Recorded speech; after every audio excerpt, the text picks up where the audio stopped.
prior to your interview with IA, you understood that there were municipal ordinances, general orders, and AR ethical standards that apply to you, is that correct? Yes. And before your first interview with Internal Affairs, you understood you had an obligation to answer truthfully and completely, is that correct? Yes. That you had an obligation to provide all facts relating to an investigation, is that correct? Yes. That you had an obligation to provide all facts of any matter of importance to the department, is that correct? Yes. And that you had an obligation not to relate a deceptive or misleading account of any incident or fact at issue, is that correct? Yes. I have no further questions, thank you. Redirect. Commander, I want to follow up on some questions you were asked on cross-examination about this concept of polling people. So, when you had conversations, was it you trying to like go out and specifically identify offended parties, or was it organic conversations with others who brought up the comments that Chief Slavin made, or both? It was the latter. It was normal conversations or personal duty operations to have encounters with these people, if not daily, once a week or once every other week.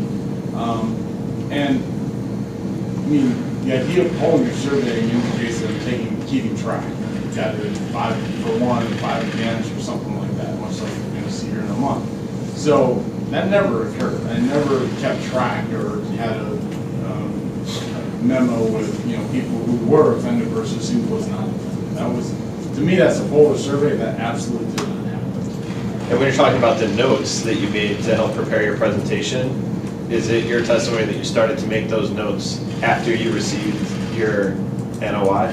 Yes, just prior to my. Okay. And then you were asked some questions related to the conversation that you had off tape regarding what you told Sergeant Lewis. Do you recall those questions? Yes. Okay. And I'm just going to read you the quote. It's from page 639 in our documents. And this is Sergeant Gallagher answering the question to Mary Cronin. Sergeant Gallagher says, "And I was in my office typing. We have 2 shared office in the conference room. They were talking afterwards, and I don't know if Joel remembers this or not, or he'll have to elaborate to you, but off tape afterwards, he had said something about reporting this, or something about Rod Bell handling it. And all I remember is Minor said something, you don't want to go back on tape and have me say how Rod Bell handled this, or something like that. And I don't know if Joel remembers that at all. And I remember typing because I was typing up 46 and I heard that, and it was an odd statement." Do you recall reading Sergeant Gallagher's statement before? I do.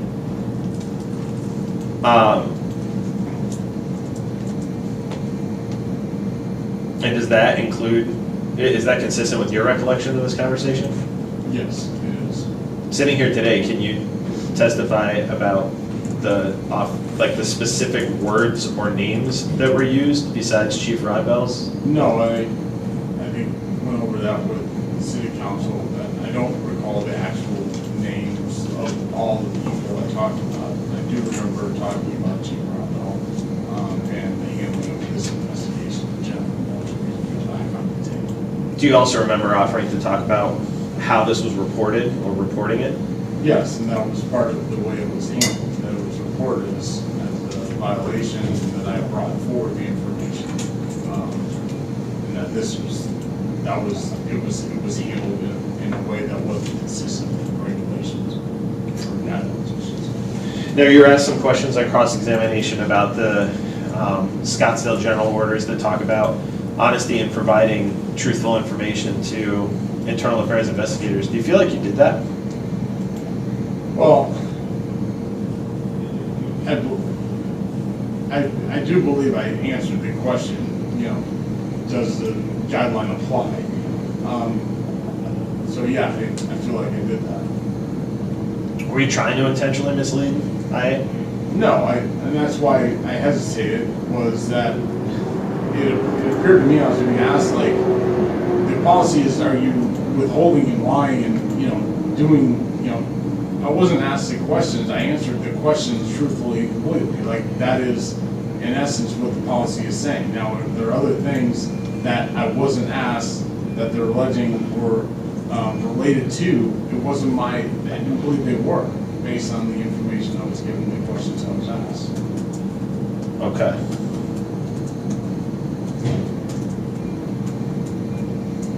And then, is there anything else that you want the board to consider when they're making their decision related to what happens next for you? Yeah, I mean, it's difficult, so I'll keep it as short as I can. I worked at the time of October for 22 and a few months, 22 years and a few months. And I'd never had an incident to be an IA other than for losing a radar in 1997 or 98. My integrity has never been questioned. My decision making has never been questioned. In fact, I've been promoted 3 times and given the opportunity to lead the men and women of our department in multiple special events, NCAA, and all sorts of stuff. Doesn't matter what. So it's been a difficult year, to say the least. And I categorize the years a little bit more, a little less, depending on when we start the clock. People get into this profession to tell the truth and to stand up for people that can't stand up for themselves or that won't for whatever reason. And I'm no different.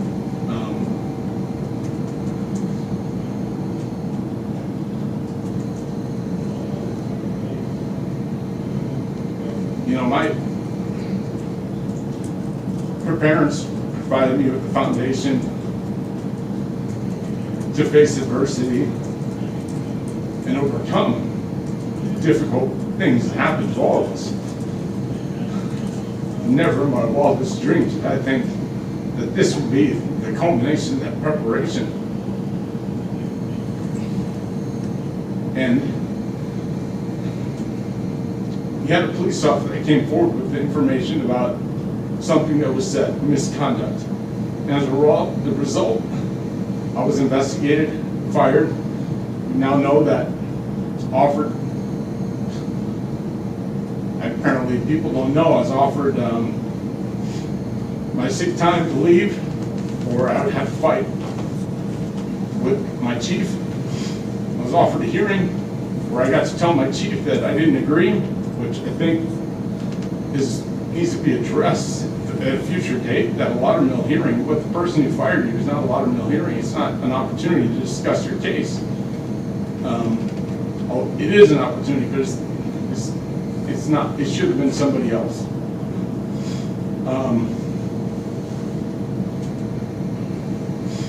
That's what happened. I brought forward information. It was an incomplete investigation to begin with, followed by yet another, and we've heard the rest of it, and you guys are more than familiar with the case, so I don't have anything else to add. That's all I have.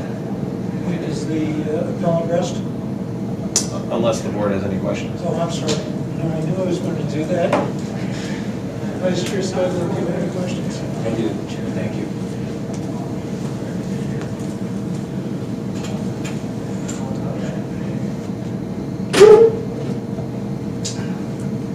Mr. Minor, I believe on June 28th of 2019,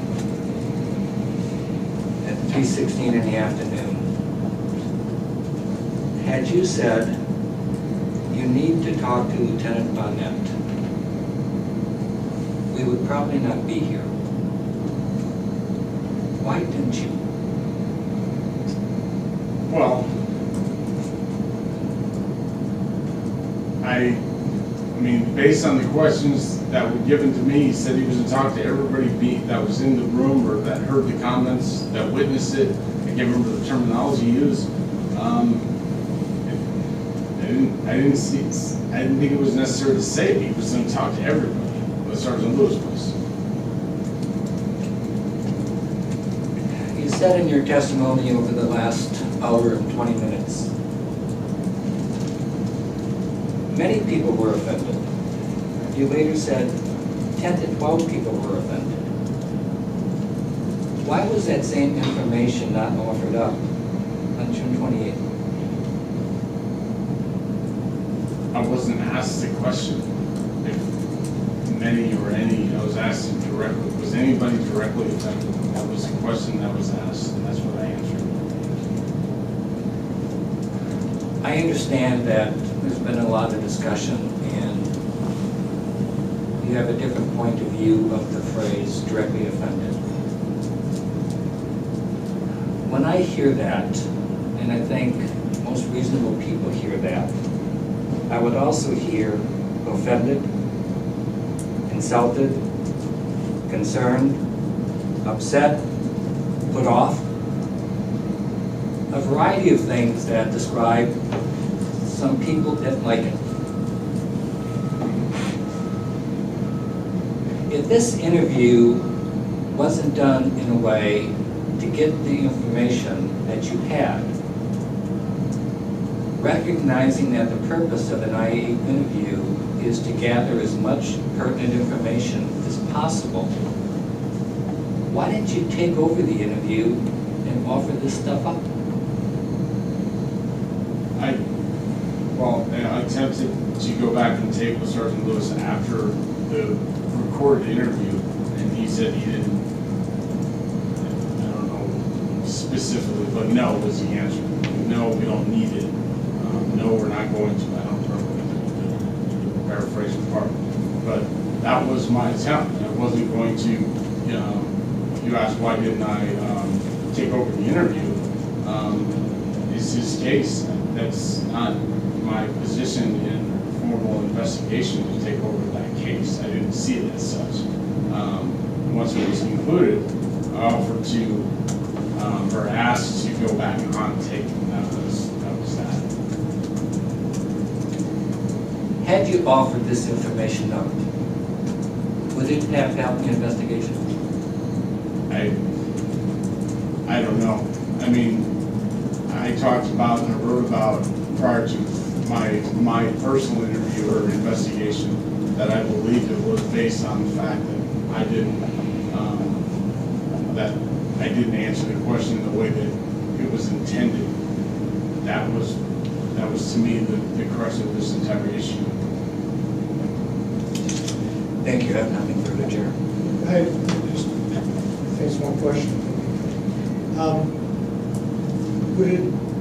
We know that you talked to Chief Slayton, Assistant Chief Slayton. We know you talked to Chief Rennerville, and you talked to Assistant Chief Pop prior to the Internal Affairs interview. You talked to them on the 1-10, a few days later, Assistant Chief Pop. In Internal Affairs investigations, well, in this case, were you assuming that Sergeant Lewis had spoken to one or three of them, all three of them, or knew that you had made the complaints and mentioned? Yes, sir. I had assumed that those conversations were made to get the contents for the investigation. And you were here, and my recollection was that the chief did not speak to Sergeant Lewis. I guess my question is, it's a procedural thing. The internal affairs investigations are sent down by the chief, or are they sent down by an assistant chief? In my experience, both. Ultimately, the chief has the authority to direct an investigation in that regard, but it was not uncommon for me to get an investigate from either the chief or the assistant chief.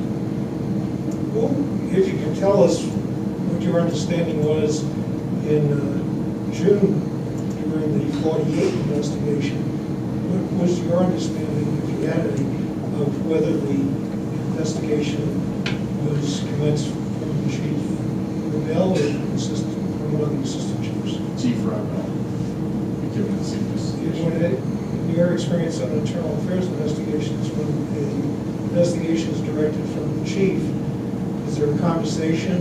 Does the chief, if they know, provide information to the investigator? Yeah, I would assume that they would provide information. Was that your assumption? Yes. During the interviews? Yes, it was. Any follow-up from the appellants? Sure, and the vice chair brought up some information about questions related to asking about the feelings or the impressions or your interpretations of the feelings or the impressions of other people that were at the meeting. Is that something that IA normally asks about? What one person's belief about another person who's going to be interviewed feels about a certain circumstance? No, I mean, I would assume an opinion and, you know, that wouldn't normally come out. And the vice chair asked, you know, if this investigation would have changed in any way potentially based off of the answers that you may or may not have been able to give had you speculated about other people's feelings. By the time that before the recorder even went off, the investigator had told you, I'm going to talk to everyone who was at the meeting, correct? Yeah. So what practical difference would it have made for the investigation into a violation of AR 333 had you speculated about other people's feelings in this investigation? It wouldn't have made any difference, and I can explain to the vice chair that Sergeant Lewis told me he was going to talk to everybody, so I didn't see the need to say talk to everybody, he was going to do it. And even then, related to that same point, you actually attempted to clarify while you were still in IA, do you want to know how this was reported, correct? I did. And IA said no, correct? Correct. Does that make sense to you in the context of we're already going to be interviewing everybody at this meeting? We're going to talk to them about what they saw or heard? That you talking about how it was reported may or may not make any difference in the investigation? It doesn't make context, and if you're trying to find out all the information possible, that would be something you would want to know, yes. I mean, that, in my opinion, yes. Let's go back and tape and hear what you have to say. And related to the other question that the vice chair asked that I want to provide some more context for in law enforcement, your rank at the time of your interview was commander, correct? Yes. And Sergeant Lewis's rank was sergeant, correct? Correct. So there's a significant rank discrepancy between you and Sergeant Lewis during that interview, correct? Yes. So if you attempted to, first off, is it ever appropriate for an interviewee to attempt to take over the content of an interview? Or is that something that's supposed to be led by the IA investigator? I would think it'd be inappropriate for me to allege my, at that time, rank as a way to redirect questions or ask different questions. It's a case to run as the IA investigator assigned. Okay. So as the IA investigator assigned, could it potentially create a bad impression if you go in there and you say, hey Joel, this isn't a good question, you should probably ask this? Does that have potentially a bigger significance because of your rank discrepancy? Yes. And by you asking if he wants to ask follow-up or clarifying test questions as immediately after the interview is over and saying, do you want to go back on tape and ask about this? Was this your effort to potentially make sure that the record was as complete as the investigator wanted it? Yeah, and that he was giving the questions that may have been overlooked, the details. That was the whole point.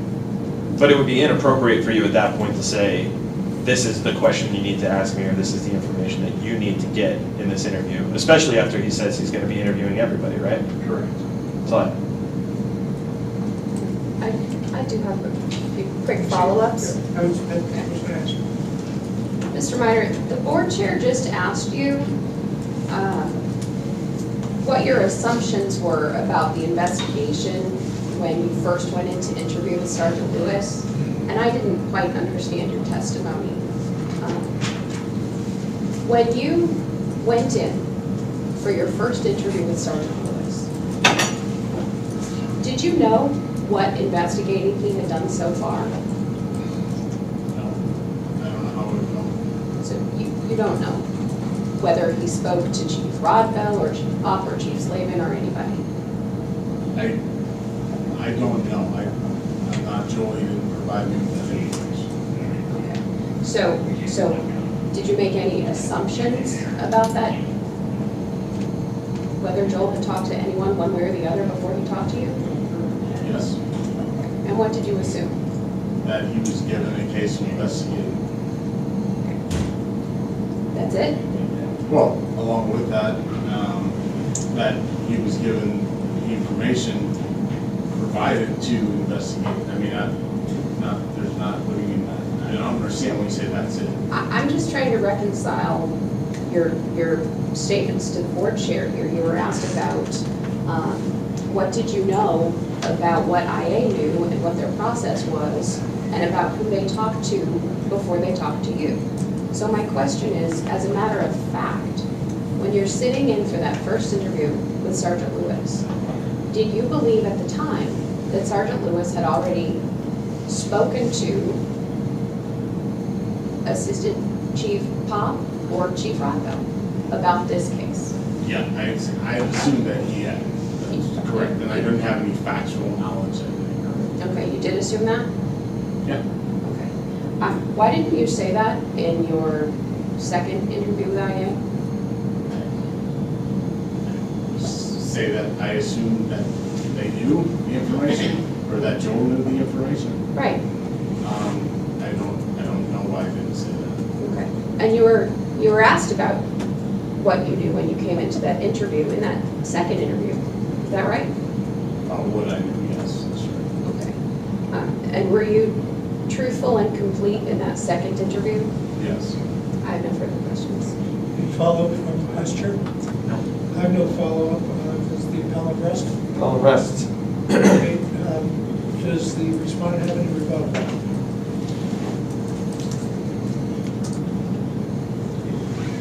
No, sir, thank you very We much. completed the taking of testimony from witnesses.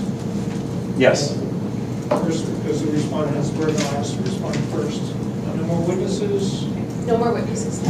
So we're at the stage now where on our schedule, we're going to be breaking for lunch, and then we're going to have the city closing, 30 minutes, and the appellate closing, 30 minutes. You schedule those, that way where the burden of proof is generally provided to one side, they get the second close. How have you, is there understanding that the ruling seat gets the chance to do the first summation and then closing summation? Yeah, if they want to reserve time. Okay. We just did it from a time reserved. purpose. Okay, I just want to make sure that was on the table. Right, so long as it's just equal time, Oh, so yeah. I'll no, reserve yeah, out of my 30. I'll keep the time.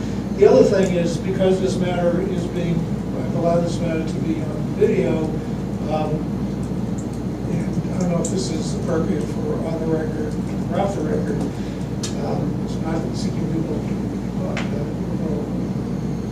information, but does council have a preference on where the camera can be aimed while the summations are being presented? It can either stay on the witness or it can be pointed towards council. I see there's a screen here towards council in their screen. And I'll ask the city first.